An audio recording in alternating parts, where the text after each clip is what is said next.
Hey guys, today I'll show you a horror thriller TV series named Monarch: Legacy of Monsters Season 1. Spoilers ahead, watch out and take care. The drama begins on Skull Island in 1973, where a squad of heavily armed soldiers was instantly wiped out by a colossal ape.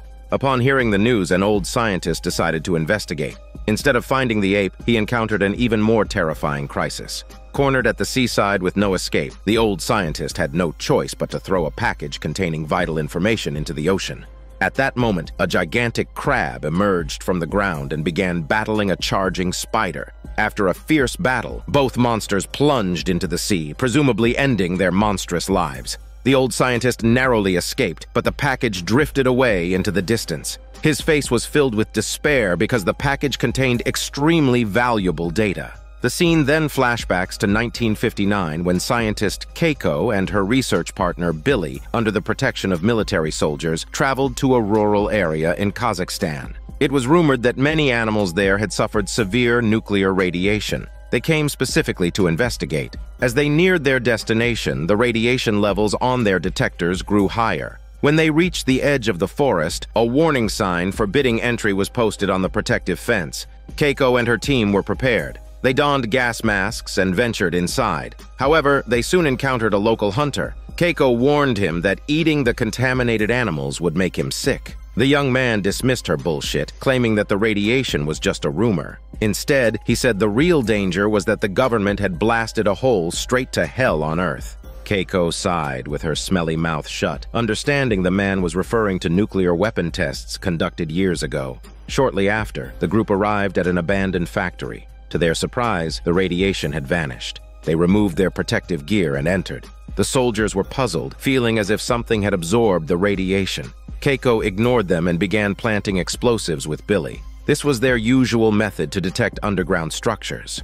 After several loud blasts, the seismic detector revealed several cavities deep beneath the surface, with slight movements indicating potential living organisms. As soon as the words left her mouth, the ground began to shake violently. Steadying herself, Keiko guessed that whatever lay beneath was significant. Following the instrument's readings, they quickly found a concealed chamber. Sunlight streamed through the blasted opening, revealing the bottom filled with glistening embryos. Billy confirmed these were unprecedented life forms on Earth and intended to take genetic samples for research. The soldier bodyguard named Shaw urgently warned them that descending recklessly might cost them their lives. As they argued, the decisive Keiko had already prepared the rope. She believed that while they bickered, she could have retrieved the samples. Shaw reluctantly agreed, giving Keiko 5 minutes to come back regardless of the outcome. The two scientists descended smoothly. As they approached the embryos, they noticed something wriggling inside, resembling enlarged insects. Just as Keiko was about to collect samples, the ground started shaking violently again and stones rained down from above. Billy urged her to leave quickly, but the insect larvae began breaking out of their shells and swarming toward them. Keiko, moving slightly slower, was bitten on the calf by one of the insects. She struggled but couldn't break free. Billy, helpless, could only watch as Keiko was dragged into the swarm. Fortunately, their efforts weren't in vain. The data they collected during the expedition was fully recorded on a hard drive. Despite several setbacks, it was eventually fished out of the Sea of Japan by some unsuspecting fishermen decades later. Little did they know, this seemingly insignificant item was about to change the course of the entire world. The time fast-forwards to the year 2015, when the girl, Kate, living in San Francisco, received the news of her father's death. She immediately flew to Tokyo. Upon arrival, staff informed everyone that they must undergo routine decontamination before disembarking. This had become a common practice, supposedly to protect against monster attacks. Kate walked off the plane deep in thought. Signs pointing to Godzilla shelters were everywhere. To her surprise, many bridges had missile launchers installed. The driver explained they were for defending against monster attacks. Clearly, the city was under a constant threat from giant beasts. Following the address, Kate arrived at her deceased father's residence. She tried the key, and the door opened, confirming she was in the right place. Photos on the wall further validated her judgment. Suddenly, a mother and son emerged from a bedroom, demanding to know who she was. Feeling like a thief caught in the act, Kate hurriedly explained she was the homeowner's daughter, even showing photos on her phone of her with her father. Only then did they reluctantly believe her. Kate's mood plummeted further. She hadn't expected her father to have a new family in Japan. She wanted to leave immediately. The woman and her son inquired about the cause of her father's death, and Kate quickly responded that she was there to investigate it. After leaving the apartment, Kate intended to inform her mother of the situation. But midway through the call, the signal abruptly cut off, followed by the blaring of air raid sirens. Panic-stricken pedestrians began fleeing. The woman and her son ran over, guiding the bewildered Kate into the nearest underground shelter. Kate was filled with confusion, wondering if there was really a monster attack. Her half-brother Kentaro asked if she came from San Francisco. She should know better than he did. Kate's eyes grew distant as she recalled the disaster from the previous year. At that time, Godzilla had suddenly attacked the Golden Gate Bridge. Kate, tending to her students, was thrown from the school bus, which inadvertently saved her life as the bus plunged into the ocean moments later. Agitated by the memory, Kate attempted to escape the confined space, but Kentaro's mother stopped her just in time, warning that going outside would be suicidal. Fortunately, the alarm was soon lifted, and everyone felt a sense of relief. As they orderly exited the shelter, Kate noticed that the surrounding buildings seemed undamaged. Just as she was about to leave, Kentaro advised her not to rush to conclusions. He insisted their father wasn't the type to abandon one family for another. Kate scoffed, saying that maintaining two families at once is classic scumbag behavior. Determined to prove her wrong, Kentaro took Kate to their father's workplace. Although it was a bit messy, it clearly showed his meticulous work ethic. While examining a map, Kate discovered something hidden on the back. She uncovered a wall safe. First, she tried Kentaro's birthday, but it was incorrect.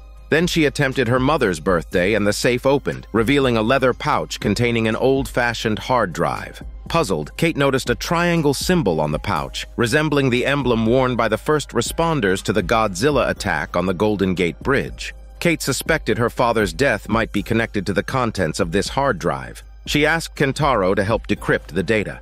Luckily, Kentaro was in the computer industry, and his former partner, May, was an expert in data security. Despite their strained relationship, May agreed to help. Back in the workshop, May began the decryption process. Surprisingly, the hard drive was encrypted using military-grade technology, but this was easily bypassed with modern tools. Unbeknownst to them, a secret agency in San Francisco detected the unauthorized decryption of the hard drive. A data analyst rushed to report that a file from the Monarch organization had been accessed. Although they only managed to download a small portion before the connection was severed, the analyst was able to pinpoint the location to Tokyo. The agency's head, determined to get to the bottom of it, decided to travel there personally. At this time, Kate and her group were unaware of the significance of the documents they had found. As they sifted through papers marked with the Monarch organization logo, Kate quickly realized that this group was far from benevolent. She vividly remembered the aftermath of Godzilla's attack on the Golden Gate Bridge. While screams for help echoed everywhere, these people were busy taking photographs and collecting data. After checking the maps in her father's office that matched those stored on the hard drive, she worried that her father might have been involved with Monarch, which is a mysterious research organization dedicated to finding and combating giant monsters. Kentaro immediately stood up to defend their father, insisting that he wasn't such a person and reminding Kate that their father had also died in San Francisco's attack. But Kate shook her head, saying that on the 5th day of Godzilla's rampage, while in a refugee camp, she received a sudden phone call from her father. They met up quickly, but he seemed rushed, handing her and her mother 2 tickets to leave San Francisco, saying he had a more important mission. After urging her to take care of her mother, he hurriedly left the camp. About a week later, the police called Kate, informing her that the reconnaissance plane her father was on had disappeared in a storm, but the wreckage was never found. Kentaro remained steadfast, believing their father had more important reasons for his actions, and that the answers might lie within the hard drive. They resumed examining the data, and a photograph of a massive footprint soon caught Kate's attention. She recognized the woman in the picture as her grandmother, Keiko. The scene then flashes back to many years earlier, where Lieutenant Shaw, after getting into a fight, had been called into his superior's office for reprimand.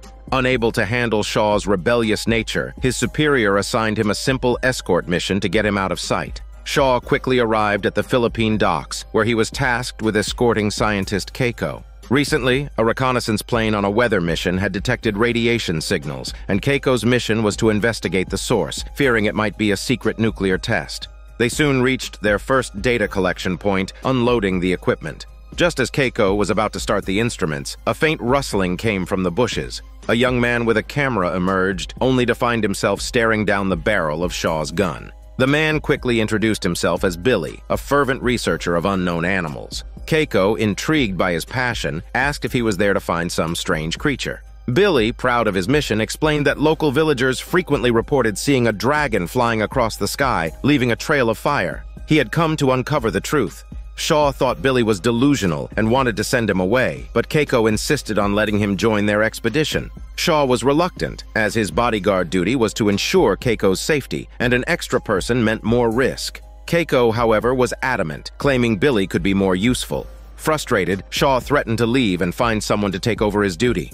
Keiko's decision wasn't impulsive. She believed Billy had more than just a legend to go on. Billy pulled out a notebook, showing that many villagers had seen the dragon. When he connected the sighting locations, they formed an S-shaped curve leading to the mountain. Keiko recognized this pattern and compared it with the radiation traces from the reconnaissance plane, finding a perfect match. Rejuvenated by the discovery, Billy led Keiko toward the mountain. The villagers' eyewitness accounts, combined with the drone's data, indicated the presence of a dragon-like creature. As they ventured through the forest, they stumbled upon a rusted battleship in a clearing. Billy immediately identified it as the USS Lawton, which had sunk during the Pearl Harbor attack. Keiko was incredulous, wondering how it had ended up 8,000 kilometers from Pearl Harbor. Billy, seemingly familiar with the ship, led Keiko inside. Navigating through the corridors, they reached a lounge where a wooden box filled with supplies was stored. Keiko noticed the box was engraved with Billy's name, realizing he had served on this ship. Billy explained that after the ship was hit, it sank quickly, with over 100 crew members aboard. He was the sole survivor, but was puzzled by the absence of his comrades' bodies. As Shaw was driving down the mountain, he suddenly noticed a spike in the radiation levels nearby. Glancing around, he was shocked to see a fiery streak across the sky, suggesting that Billy's legend might be true. Without hesitation, Shaw turned the car around and went for the two scientists.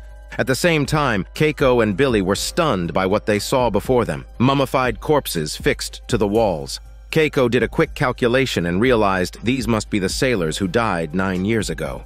Wanting to leave immediately, they turned to exit, only to find the corridor they had just passed through was now covered in a sticky liquid. Sensing danger, Billy quickly led Keiko in another direction. But they hadn't gone far when the ship began to shake violently. Suddenly, a sharp claw pierced through the steel wall. Billy was trapped under an iron ladder, and despite Keiko's best efforts, she couldn't free him. Just then, Shaw, attracted by the noise, arrived for rescue. Together, he and Keiko managed to pull Billy out just in time. The monstrous claw kept stabbing into the passageway, but they finally escaped through a gap. Once outside, they watched as the entire ship toppled over. Billy and the others dared not delay. They hadn't forgotten the terrifying creature. Now, they could see it clearly. It looked like an enormous bat, but when it spread its wings, it had the majesty of a dragon. Hidden in the bushes, the trio was both thrilled and astonished. They had never seen such a unique creature. This story unfolds along two parallel plot lines. One follows Keiko and her group as they explore the secrets of the giant beast, and the other follows Kate and her team as they uncover the truth about the Monarch organization. Back to the present, Kate and her group had decrypted the old Monarch hard drive, but found its contents uninteresting. Kentaro's main concern remained finding clues about his father's death. They unknowingly returned to his father's office, where Kentaro stumbled upon a locked file cabinet. Using a key Kate had left behind, he opened it and found a Monarch organization file. Instinctively, Kentaro flipped it open, and the first page contained Lieutenant Shaw's personal information. To his surprise, Shaw was not dead, but living in a nursing home in Tokyo. Digging further, Kentaro found an old-fashioned film reel in the file. Meanwhile, Kate was unable to find clues about her father's disappearance on the hard drive, so she decided to fly back to San Francisco. However, as soon as she arrived at the airport, a bearded man approached her, demanding the hard drive's documents. Shocked, Kate stood frozen. The man introduced himself as Tim, a member of Monarch. He explained that he had flown to Tokyo as soon as he detected the hard drive reappear in San Francisco. Feigning cooperation, Kate pretended to make a phone call, but then tried to escape. Unexpectedly, Tim had accomplices, and her heavy body was forcibly shoved into a car. With a black bag over her head, memories of that terrifying day came flooding back, making her struggle violently. Her thrashing caused the driver to lose control, and the car crashed into a guardrail and flipped over. Luckily, Kate was uninjured and managed to crawl out of the wreck, quickly fleeing the scene. Kentaro knocked on May's door again, hoping she could help decipher the newly discovered film reel. However, May was still resentful and refused to help. She returned to her computer to continue sorting through the hard drive's complex data, which was too intricate for a non-expert to navigate effectively. Disappointed, Kentaro returned home to find his mother still looking through his father's photo albums. Feeling increasingly despondent, he suddenly noticed a photograph that caught his attention. It was of Lieutenant Shaw, the same person from the file in his father's cabinet. Having finally escaped, Kate hurried to the police station, seeking help. She explained that a foreigner had tried to kidnap her. However, when the officers asked for her ID or passport, Kate realized she had lost her backpack during the chase. The skeptical looks from the police made her paranoid, suspecting they might not be trustworthy either. Without further ado, she quickly left the station. In a city where she knew no one, the only place she could think to go was May's house. But as soon as she arrived, May pulled her into a corner, whispering that the foreigner had tracked her down. May signaled for silence and quietly led Kate away from her studio. Back at home, Kentaro learned from his mother that Shaw had been very close to the scientist Keiko and had taken good care of Kentaro's father. Just then, Kentaro received a message from May, urging him to come over immediately. But before he could leave, there was a knock at the door. Opening it, he found the relentless bearded man Tim, who had traced them using his sensitive beard and information from May's computer. Tim demanded the remaining hard drive data. Although Kentaro initially didn't want to deal with this madman, his mother discreetly slipped him a photo of Shaw and urged him to go upstairs to fetch something. Understanding her intent, Kentaro made his way upstairs. Tim tried to follow, but was cheerfully intercepted by Kentaro's mother. Only when he heard the sound of a window closing did Tim realize he had been tricked. Kentaro had already escaped through the window, leaving behind an empty file folder on the table. Safely away, Kentaro quickly messaged May, and the three of them soon met at their designated spot. They were astonished that a simple hard drive could attract so much attention from the Monarch organization. Kentaro concluded that their only solution was to find Lieutenant Shaw. Early the next morning, Kentaro and his friends drove to the nursing home listed in the documents. After some inquiries, they finally met the elderly Shaw. Upon learning that his visitors were related to old acquaintances, the old man was delighted. However, the room was filled with surveillance cameras, so they stepped outside to talk privately. Kentaro recounted their recent experiences, but unfortunately, Shaw knew nothing about his father's mysterious disappearance. Just then, May noticed hidden cameras among the greenery and couldn't help but ask about the place. Shaw revealed that the nursing home was run by the Monarch organization. Seeing the trio's alarm and readiness to leave, he cut off his ankle monitor and said that to find Kentaro's missing father, they would first need to escape together. Shaw decided to help the three young people escape from the nursing home. Within the safe confines, they pretended to chat casually, but the moment they stepped outside, alarms blared. They quickly jumped into their vehicle and sped toward the gate. Unfortunately, the guards had already raised the barriers. Shaw made a sharp turn and headed in the opposite direction. Thankfully, the nursing home had multiple exits. After successfully shaking off their pursuers, the rush brought back memories of Shaw's adventurous youth. Ever since their discovery of the dragon in the Philippines, Shaw had been promoted from lieutenant to major within 2 years. To better study ancient creatures, the three of them established an organization called Monarch, aiming to challenge established scientific theories like evolution and biology. One day, the group welcomed a significant guest, a general from the U.S. Army. This visit was prompted by their recent discovery of a massive footprint in Indonesia. The general could hardly believe his eyes, thinking that such a large footprint should have been noticed long ago. Keiko's upcoming expedition sought to explore this very mystery. She had invited the general to request a large amount of uranium, which puzzled him. This amount was almost as much as the atomic bombs dropped on Japan. Keiko explained that during her doctoral studies, she discovered several anomalous radiation belts in the troposphere that coincided with the footprint trail. She hypothesized that the creature might absorb radiation and planned to use the uranium to lure it out. Shaw added that actively finding the creature was better than waiting for it to appear suddenly. The general eventually agreed to their request, but they were shocked when the military provided a small nuclear bomb. It was clear that the military not only wanted to lure out the beast, but also intended to kill it. Shaw quickly sought an explanation from the general, who argued that capturing such a large creature for research was impractical and that it would be safer to eliminate it on the spot. Despite their objections, Keiko's team was powerless to change the plan. Once everything was in place, they relocated to a distant island. The general even invited several government and military officials to witness the event, which would make history if the creature appeared. Soon, the instruments detected a rapid increase in surrounding radiation levels, followed by a deep goose roar from the ocean. Billy quickly took out his camera as a colossal figure shot out of the water, its massive body resembling a mountain. The spectators gasped in awe. Keiko believed such a rare creature should not be killed, but the general had already given the order to detonate. It was too late to stop him. Bright light and a deafening boom followed, and a mushroom cloud rose into the sky. Keiko collapsed to the ground in despair, weeping like a giant baby who had lost a beloved toy.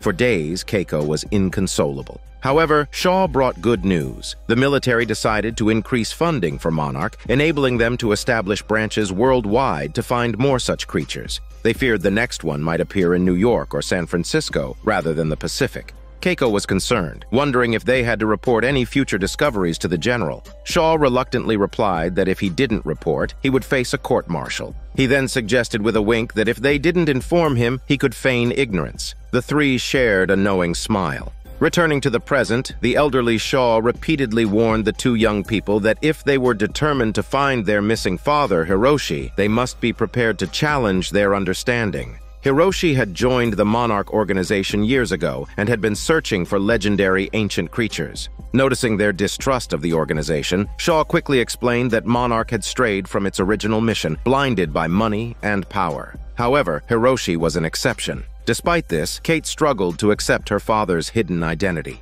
She quickly exited the car and walked to the edge of the ferry they were on, heading to South Korea. This route was part of Shaw's plan to evade Monarch's pursuit. Shaw also advised Kentaro to discard his father's old hard drive, fearing it could again attract Monarch's attention. Besides, May had already cracked it and copied the data. Their next task was to focus on finding Hiroshi. May was filled with resentment, as she had no connection to Hiroshi, but got dragged into this conflict by helping Kentaro decrypt the hard drive. Now she had to leave everything behind and flee abroad. Kentaro, feeling helpless, sighed and walked away. Before long, the ferry arrived at the customs checkpoint in Seoul, South Korea. However, the four of them were brusquely detained by the officials for not having passports. Just as they were about to be loaded into a police car, one of the Coast Guards unexpectedly turned on his colleagues, locking them in the vehicle. It turned out that Shaw and this Coast Guard were old friends, which explained why he had chosen this escape route. They quickly drove to an abandoned airport where a small plane awaited them, arranged in advance by Shaw's old friend.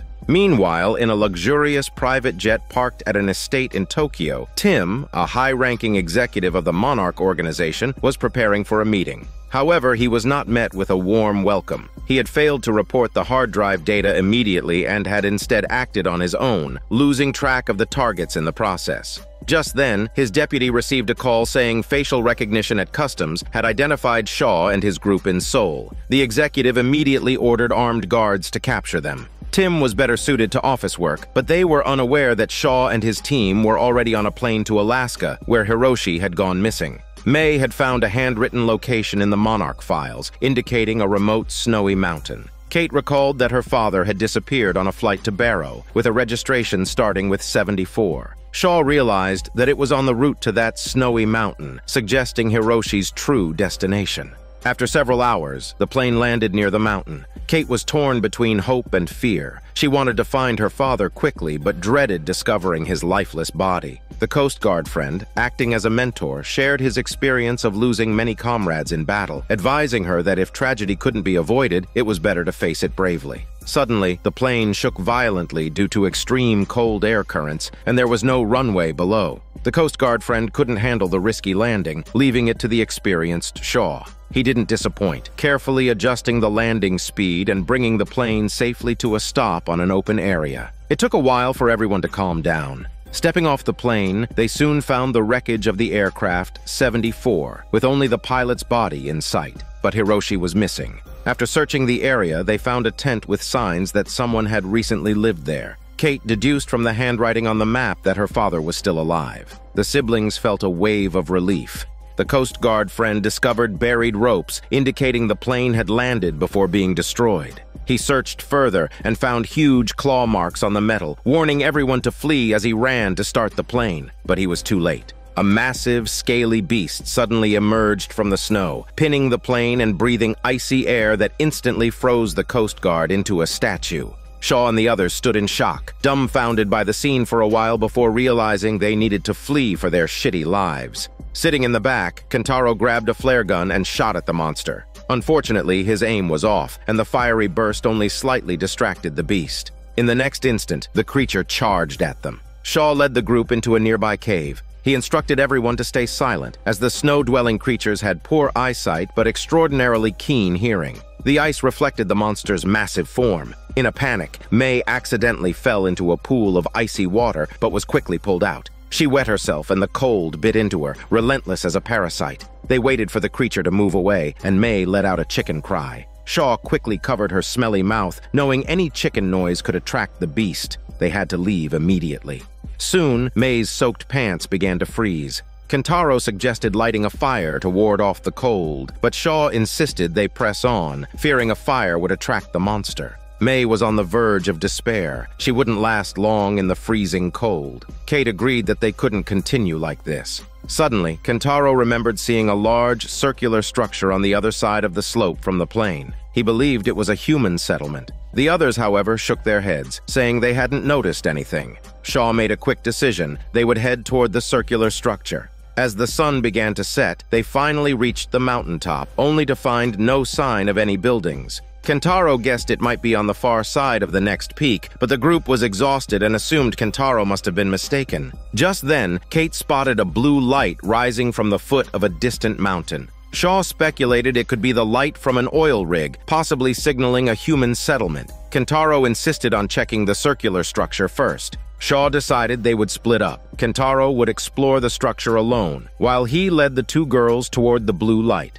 They agreed that whoever found help first would rescue the others. Meanwhile, at Monarch's headquarters, they received a report from the Alaskan outpost. The observer noted a sudden spike in radiation in a deep pit in the mountains. Initially, they didn't think much of it, but the next statement froze the room as they realized similar radiation data had been recorded in California the day before Godzilla attacked San Francisco years ago, which suggested that a similar monster might soon appear here. The room erupted in alarm. Some suggested issuing an immediate warning, but colleagues quickly dismissed the idea, fearing it would cause global panic based on uncertain predictions. At that moment, Tim, attending the meeting remotely, interrupted the debate. He pointed out that their indecisiveness stemmed from a lack of information. Shaw's ancient hard drive contained a wealth of lost Monarch data. They needed to retrieve it to avoid being caught off guard by future threats. The on-site leader fell into deep thought. Back in the snowy mountains, Kentaro was filled with regret. As night fell, the temperature plummeted, and a blizzard reduced visibility to almost zero. Finding anything in this environment was nearly impossible. Survival itself became questionable.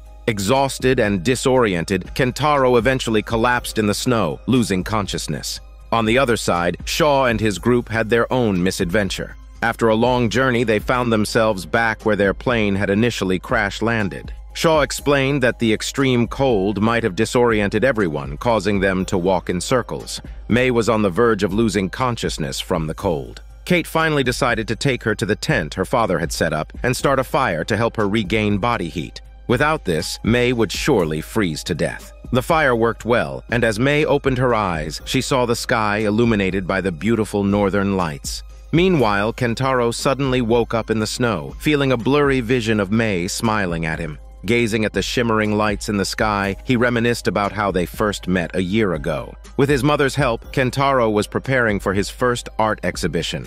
He was excited because his father had promised to fly in for the event. While taking photos of a street poster, May accidentally walked through his shot, mistaking Kentaro for a creepy photographer. This charming misunderstanding led them to meet and become friends. To apologize, Kentaro took May to a quaint underground bar. Despite its hidden location, the cozy ambiance made it a perfect date spot. May was charmed and felt an immediate connection with Kentaro, especially after learning he was an artist. They went to his studio where their conversation flowed naturally, leading them to become a couple.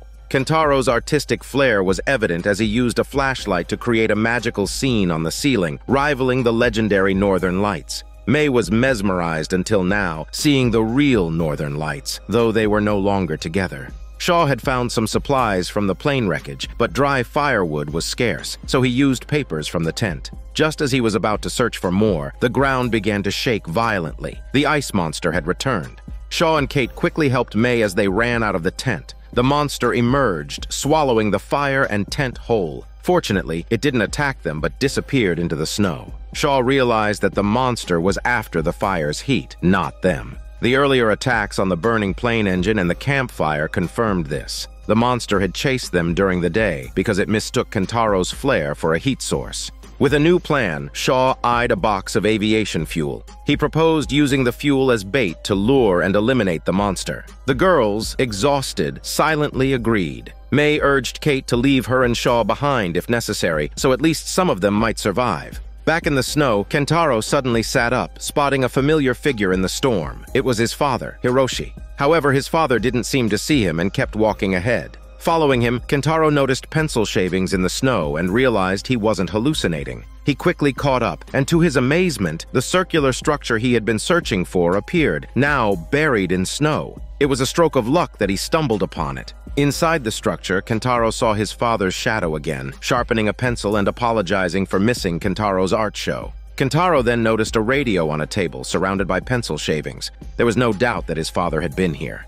Meanwhile, Shaw was still planning to eliminate the giant beast. Unexpectedly, before he could even light the fire, the creature itself appeared. The two women, terrified, turned and fled with the monster quickly chasing after them. May instinctively pulled out her backpack to shield herself, which luckily blocked the creature's icy breath. On the other side, Shaw, in a panic, ignited the fuel on the ground. The intense flames finally drew the monster's attention. As the two girls stood up, they saw a helicopter approaching. Shaw rushed over, realizing it was the rescue team that Kentaro had called. The moment the three boarded and took off, they narrowly avoided a deadly strike from the beast. Through the window, they could see the blue glowing cave entrance, but now was not the time to explore. The helicopter sped towards the city. Kentaro explained that he had found the circular building and used its radio to contact nearby rescue teams. He believed his father, Hiroshi, had likely used the same method to escape the mountain. Unfortunately, the computer storing the Monarch organization's data was destroyed by the monster. But worse news awaited them.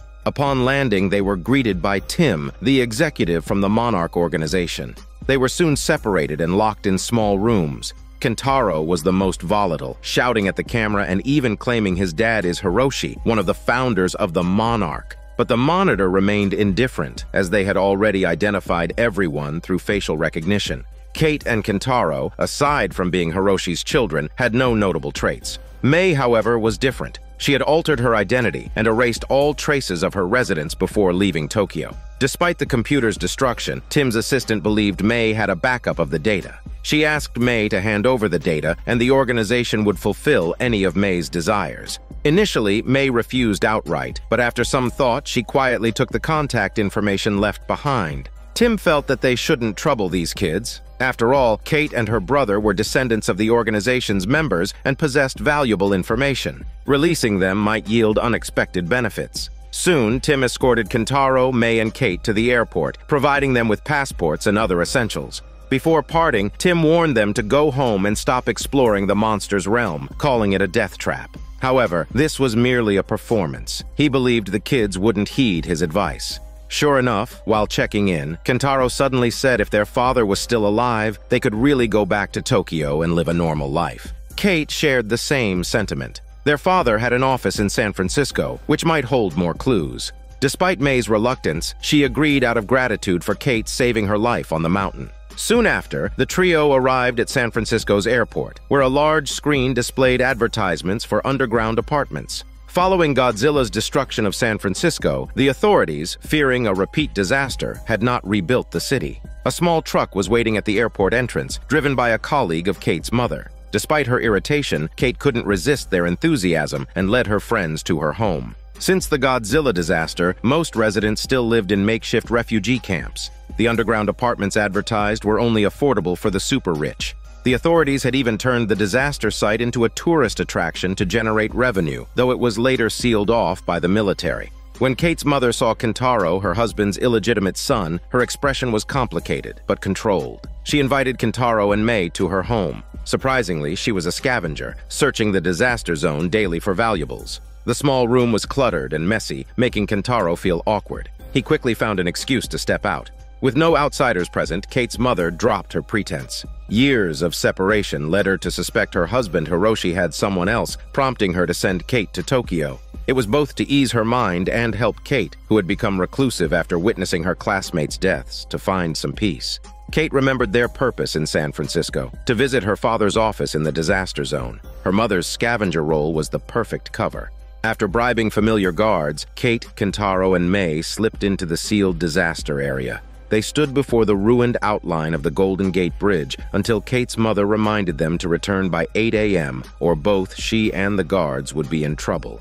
After agreeing with the plan, Kate led Kentaro and May skillfully through the streets. Occasionally, loose rubble would fall from the ruins, which justified the military's blockade of the area. Kate reminded them to be cautious as their destination, Hiroshi's office, was still several blocks away. Before long, they arrived at a collapsed school. Kate's expression became distant. This was where she used to work. The day before Godzilla attacked the city, Kate was blissfully happy, planning to move in with her girlfriend after canceling her apartment lease. But as soon as she arrived at the school, she found the students watching videos of Godzilla attacking the West Coast. Kate had urged everyone not to believe online rumors, but moments later, the principal announced the school's temporary closure. Students speculated whether their city would be Godzilla's next target. Chaos quickly engulfed the city. Kate's girlfriend had to stay at the school to wait for the students' parents, while Kate was tasked with escorting the boarding students to an official shelter. They shared a longing glance, not knowing it would be their last. Just then, a wild cat rushing by snapped Kate out of her reverie. Since the area had been sealed off, the place was overrun with rats and wildcats.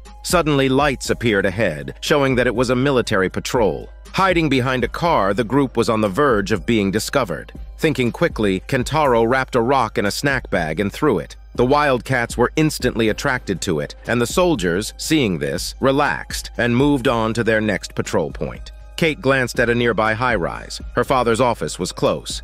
Sensing Kate's low spirits, Kentaro tried to lighten the mood by sharing funny stories about their father. This helped lift Kate's gloom. However, they were soon spotted by another patrol. Familiar with the area, Kate quickly led them into a subway station, but the soldiers were fast on their heels. The trio huddled behind a pillar, trembling. They wished Shaw was there, but he was still detained because he knew too much. The Monarch organization wouldn't release him easily. The Monarch CEO decided to probe Shaw's intentions, wanting to know why he re-emerged now since Shaw had spent decades playing chess in a retirement home. Shaw reasoned that the world was in chaos due to the monsters, and the current Monarch was ineffective. He felt compelled to act, believing the organization had lost its way. Just as the soldiers were about to discover them, a group of scavengers suddenly appeared, diverting the soldiers' attention. Seizing the opportunity, the group ran deeper into the subway. Though parts of the passage were severely collapsed, it wasn't completely blocked. They weaved through the debris and finally emerged from the subway, with their target building in sight.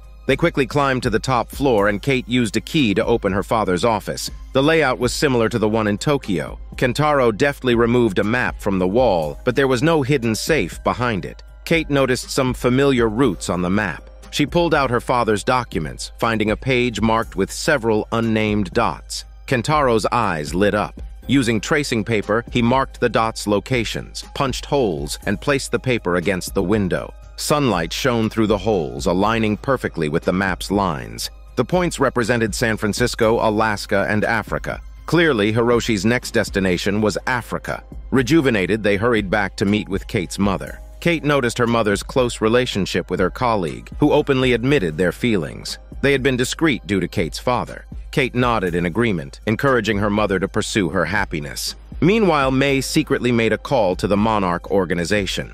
The scene flashes back to the time when the Monarch, dedicated to studying ancient giant beasts, was facing severe financial difficulties. The founders themselves had to attend parties, trying to attract investors. However, since the discovery of Godzilla, the organization had failed to make any significant new findings, leading to the failure of their fundraising attempts. Despite this, their relationship deepened to just short of romantic. At this time, Billy, deeply engrossed in his research, received news that a Japanese scientist had detected a signal indicating the presence of a giant monster. The trio compared the data, noting that the radiation curves were very similar to those observed during the last sighting of a flying dragon. Keiko immediately decided to investigate in Japan, though Shaw had to stay behind to seek funding and would miss this adventure. Keiko and Billy soon found the scientist who provided the lead. They were intrigued by a large iron sphere beside him. This eccentric man's ideas were outlandish. He had detected gamma radiation from an unknown object and built a gamma radiation emitter. The stronger the radiation from his machine, the more radiation the unknown object emitted in response, like a phone call. Billy summarized this as a monster lure. Back at headquarters, Shaw learned of their plan to fish for a monster and couldn't help but worry about Keiko's safety. The ingenious scientist quickly calibrated the gamma emitter that afternoon. Now, they just had to wait for the monster to take the bait. Before long, Shaw arrived, having abandoned his speech to potential military sponsors.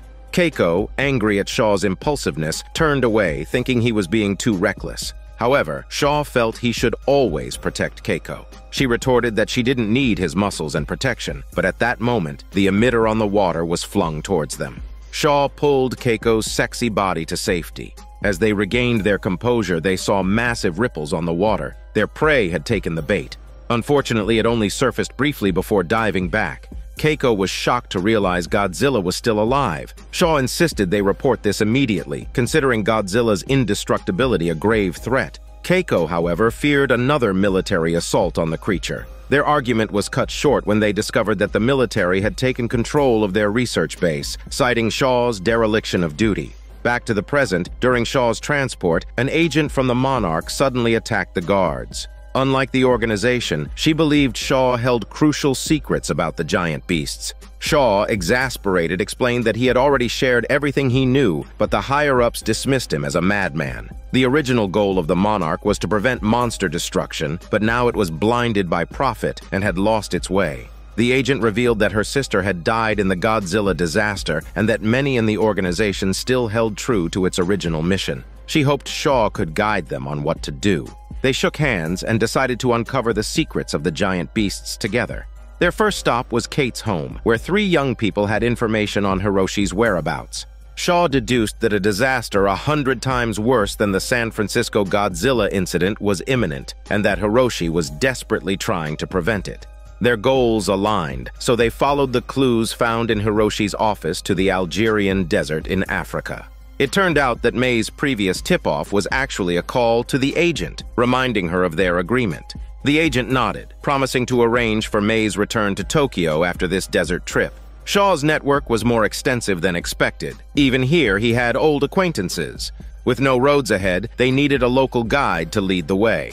Meanwhile, several high-ranking members of the Monarch followed May's clues to San Francisco. With his detective-like instincts, Executive Tim deduced that the most crucial spot in Hiroshi's office was the wall where a map once hung. The map was gone, but the holes left by the pins revealed the key areas Hiroshi had focused on. Based on previous monster sightings, Tim concluded that Hiroshi's next target was the Algerian desert in Africa.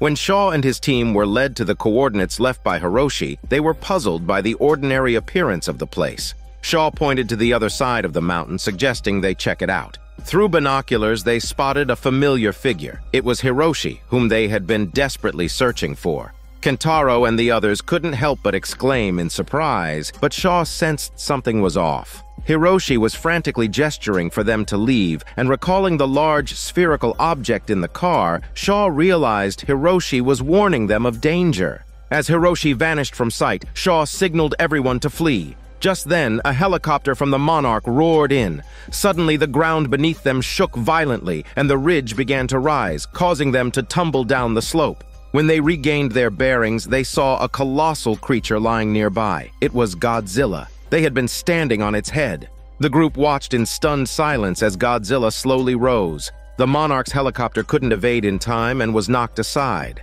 Fortunately, Godzilla ignored Shaw and his team, letting out a mighty roar before heading off into the distance. Shaw believed they should follow Godzilla to prevent it from entering human cities and to keep it from being targeted by the military. However, Hiroshi chose a different direction, leading the exploration team to split up. To prevent a military strike against it, Shaw and the Monarch agent continued to track Godzilla, while Kate and her group headed toward a nearby human settlement where Hiroshi might be living. Their first stop was the Monarch's outpost in Alaska. The Monarch agent and her men quickly took control of the staff there, seeking the weapons and ammunition stored in the warehouse. That night, Shaw returned to the glowing pit, ordering explosives to be placed around it. After a countdown, a massive explosion erupted, summoning the ice beast as expected. However, it couldn't stop the explosion. Suddenly, a blinding white light spread out, and the beam of light disappeared, leaving a huge crater behind. Their next destination was an abandoned nuclear power plant in Kazakhstan, a place laden with sorrow for Shaw, as it was where Keiko had perished in the past. Meanwhile, in the Algerian desert, Tim miraculously survived the helicopter crash. Dazed, he made his way to the airport, where he encountered Kentaro and the siblings. They immediately confronted him, demanding to know where May was. It turned out that May had disappeared while they were at the airport. Looking disheveled, Tim shook his beard and head, suggesting innocence. Witnessing Godzilla had completely shattered Tim's mind. He realized that humanity's significance on Earth was no more than that of ants. The work he did for the Monarch now seemed like a waste of time. Deciding to join Kate and Kentaro in tracing Hiroshi's steps, Tim faced their skepticism. They insisted he help find the missing May before they would consider trusting him. Using his resources as a high-ranking member of the Monarch, Tim quickly made a few calls and gathered all the information on May's identity. Early the next morning, the group arrived at May's home in Washington. Posing as her friends, they inquired about her whereabouts, only to learn that May hadn't been home for days. However, her sister seemed unusually anxious. Kate and the others discreetly followed her by car to an underground parking garage. Once they arrived, May's sister revealed that May had crossed a powerful organization and had been in hiding. A year ago, May had started working for a biotech company. Despite her top-notch hacking skills, her superior never allowed her access to the core department. Frustrated, May exploited a system vulnerability to sneak into the company's main lab. To her horror, she discovered they were conducting inhumane experiments. In her anger, she deleted all the core data. It wasn't long before the company found out, making her their prime enemy. Forced to go underground, May fled to Japan. After hearing this, Kate and her team speculated that the biotech company must have captured May. Tim, using footage from the Monarch, confirmed that May had been seen at that location 3 hours earlier. However, infiltrating the company posed a significant challenge. Determined, Tim made a critical call. Shortly thereafter, the local residents received an emergency alert about a large creature approaching, urging them to find shelter. Tim had misused the Monarch's alarm system to create a diversion. Amidst the chaos, Kate and her team slipped into the biotech company. On the second floor, they finally found May. However, the company's cunning CEO had conditions. She would drop all charges against May if the Monarch agreed to a deep collaboration. The biotech company needed insights from ancient monsters for their biotech development.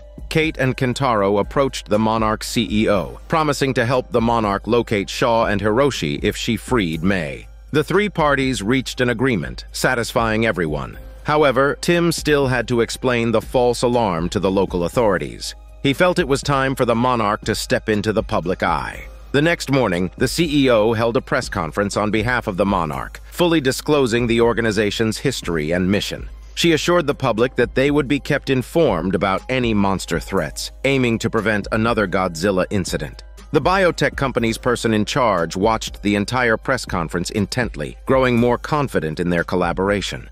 The logo on the screen was none other than Apex, the creators of Mechagodzilla. Kate, Tim, and their team arrived at the Monarch's headquarters for the first time. This place was a hub for data collected from outposts around the world. The CEO looked worried as she briefed them. Shaw had caused a massive explosion in Alaska, reducing the gamma radiation levels there to 0. However, radiation levels at nearby outposts had skyrocketed. She couldn't fathom Shaw's intentions, but warned that if such explosions continued, radiation levels could reach those seen during Godzilla's attack on San Francisco. Such a disaster could happen again if they didn't act quickly. The top priority now was to identify Shaw's next target and stop him. This was why the Monarch had partnered with Kate's team. They were the ones who understood the madman Shaw best. Later, Kate found Keiko's death report in the files. The incident had occurred at an abandoned nuclear plant in Kazakhstan, a location also marked on Hiroshi's map. The group deduced that Shaw, after acquiring sufficient weapons and ammunition, would likely target the nuclear plant where he had lost his secret love. They quickly prepared and set off. Upon arriving at the deserted plant, they discovered a man-made entrance. After measuring the radiation, they found it slightly above normal levels. Tim was puzzled. This was an abandoned nuclear site, so something must have absorbed the radiation. They ventured deeper into the passageway, where Tim accidentally stepped on a dried insect shell, significantly increasing the radiation levels. They eventually reached the pit where Keiko had died. Shining a flashlight down, they saw the pit seemed bottomless and emitted a faint yellow glow, suggesting it might be an entrance to somewhere. Tim noticed many wireless explosives buried around the pit. Suddenly, they were surrounded by the Monarch agent and her men. Kate, certain they wouldn't shoot, demanded to speak with Shaw. Shaw emerged, demanding only Kate enter the room. He had chosen her because she had once looked into Godzilla's eyes, realizing such creatures weren't mere mindless monsters. Shaw then shared a startling revelation. Beneath their world lies a parallel space where Titan beasts live. Shaw further recounted an old story. Due to military intervention, an army colonel was appointed as the top manager of the Monarch organization. This worsened the already tense situation, as Keiko and her team had failed to find any monsters for a year, leading to severe budget cuts and increased conflicts with the colonel. Shaw would bypass the colonel to report key information to a general, including possible monster sightings and the parallel world theory. This theory emerged when Billy, pondering why the monsters had vanished, saw an ant crawl across a map, inspiring the hypothesis. He believed that Titan beasts normally lived in a parallel world, with radiating bottomless pits serving as portals between the two worlds. Keiko was thrilled by this theory and confessed her love to Billy, revealing she was a single mom with a 7-year-old son named Hiroshi. Billy accepted her, and they became a couple, leaving Shaw heartbroken and jealous. Afterward, Billy and Keiko's research led to an even more shocking conclusion. Godzilla's real purpose for appearing was to return the Titans to their own world. The military's attempts to kill Godzilla were misguided. Shaw's plan was to destroy all portals to the parallel world, sealing it off from the Titans. After the revelation, Kate pointed out that destroying the portals would spike radiation levels elsewhere, potentially triggering another monster attack. Shaw argued that belief, not data, was crucial. It was Keiko's unfinished mission. Kate realized Shaw's true motive. He wanted to prevent monsters and save the world to make up for failing to protect Keiko. Shaw didn't deny it and immediately activated the timer for the explosives. Suddenly, the underground space began to tremble. May tripped while evacuating and fell into the bottomless pit. A giant insect then sprang out, charging at Kate. Shaw, in an attempt to save her, fell into the pit with her. With a massive explosion, the surrounding explosives began to detonate. They accidentally fell into an entrance leading to the monster world. When Shaw woke up from his coma, he saw the colorful sky and felt no surprise. Instead, he quickly stood up and began searching for his companions in the smoky woods. Not far away, May woke up to find small electric lights spreading across the ground. Before she could figure out what was happening, Shaw tackled her to the ground. A bolt of lightning struck where she had just been standing, followed by a second and third bolt. Shaw led May through the lightning zone, dodging and weaving until they finally made it out. He explained it as the electromagnetic field left behind after the spatial rift closed. May, puzzled, asked how he knew so much. Shaw answered that he had been here before. It turns out, after Keiko's death at the nuclear plant, Shaw and Billy took care of her son Hiroshi. Before embarking on an ultra-secret mission, Shaw gave his lucky knife to Hiroshi. The Ministry of Defense sponsored the Monarch for years, and with Billy's parallel world theory, they finally built a core shuttle. Theoretically, it could transport people to another world, and Shaw was the leader of the first expedition team. Government officials and journalists came to witness what they considered a feat comparable to space exploration.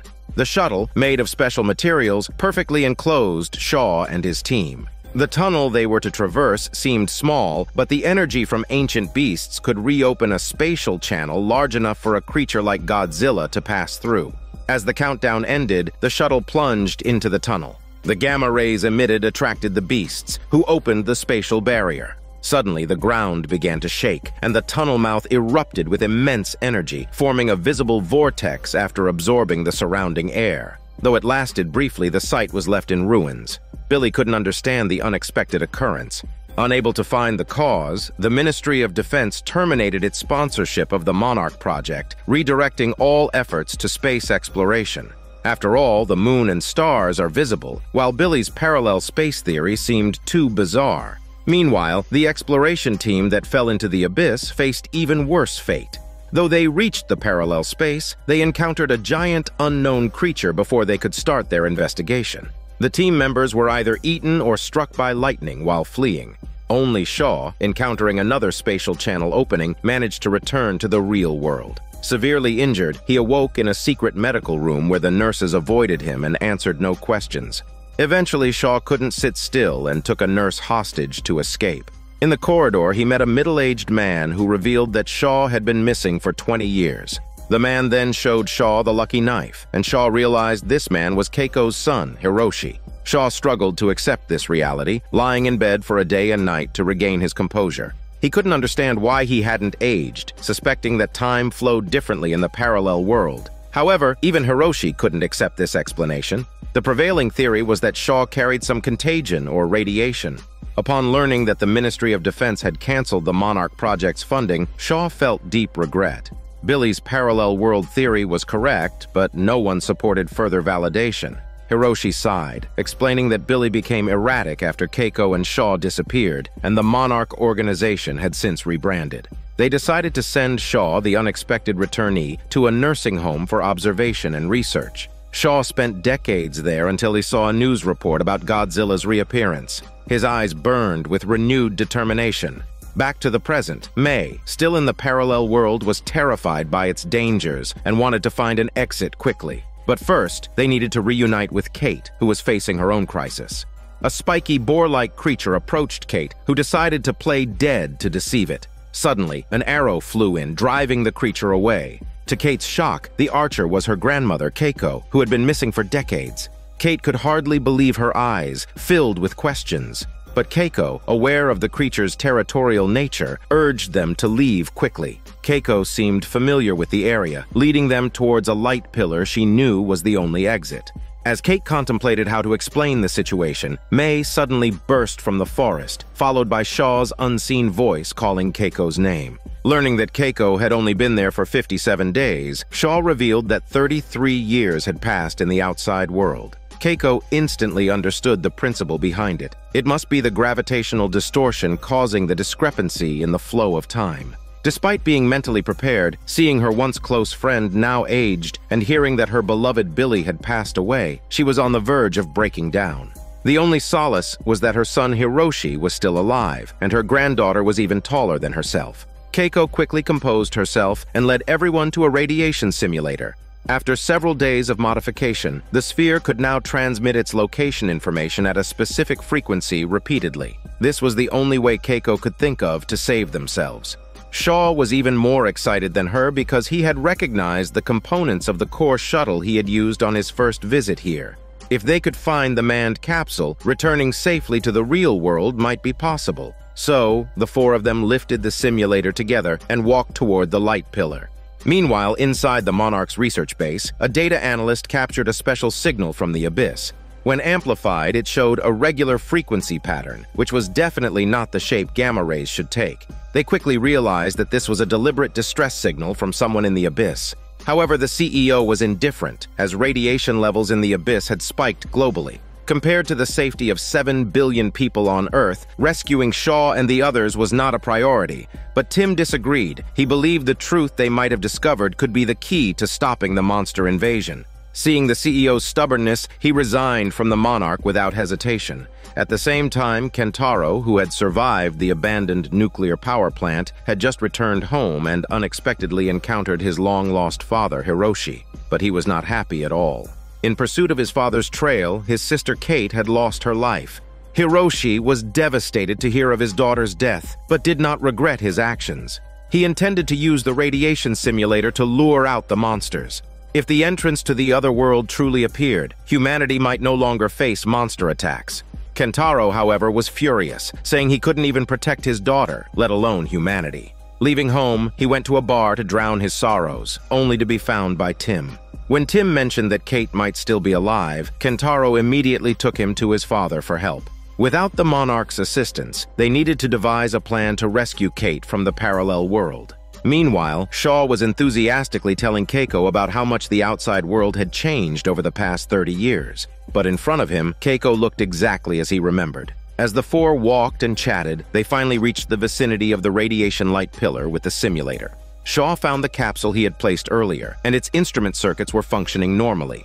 Now, they just needed to connect the capsule to the simulator, emit gamma rays, and lure a giant beast to open the space channel. As soon as they activated the simulator, a giant flying bat charged at them, and the space channel began to open slowly. Unexpectedly, the connecting cables were dislodged by the beast's fierce impact. Without hesitation, Shaw climbed out of the capsule to reconnect the cables before the channel fully opened. However, the flying beast seemed determined to stop him. At the critical moment, a tall figure appeared in the space channel. It was Godzilla, the guardian of the channel. Sensing the flying bat's approach, the king of monsters ruthlessly tore it to onion pieces within minutes. Just as Shaw reconnected the cables, the shuttle, as if summoned, flew toward the tunnel exit. There was no time for Shaw to return to the capsule. After thanking Keiko, he fell straight to the ground. Kate and the others comforted the grieving Keiko. After a bumpy ride, the shuttle finally returned to the real world. When they exited the capsule, they were immediately surrounded by a large guard unit. It turned out that all of this had been orchestrated by Hiroshi using special instruments to guide the shuttle to a fixed location. Seeing her son, who looked even more weathered than herself, Keiko felt a mix of emotions. May then realized that the sponsor of the rescue mission was her former employer, Apex Biotechnology. Kentaro quickly added that many things had changed during the 2 years Kate had been missing. Just then, alarms blared throughout the base, and everyone began to retreat to the mountain base urgently. Emerging from the forest on the mountainside was a gigantic gorilla. This is Daniel CC Movie Channel. Stay safe and enjoy your day.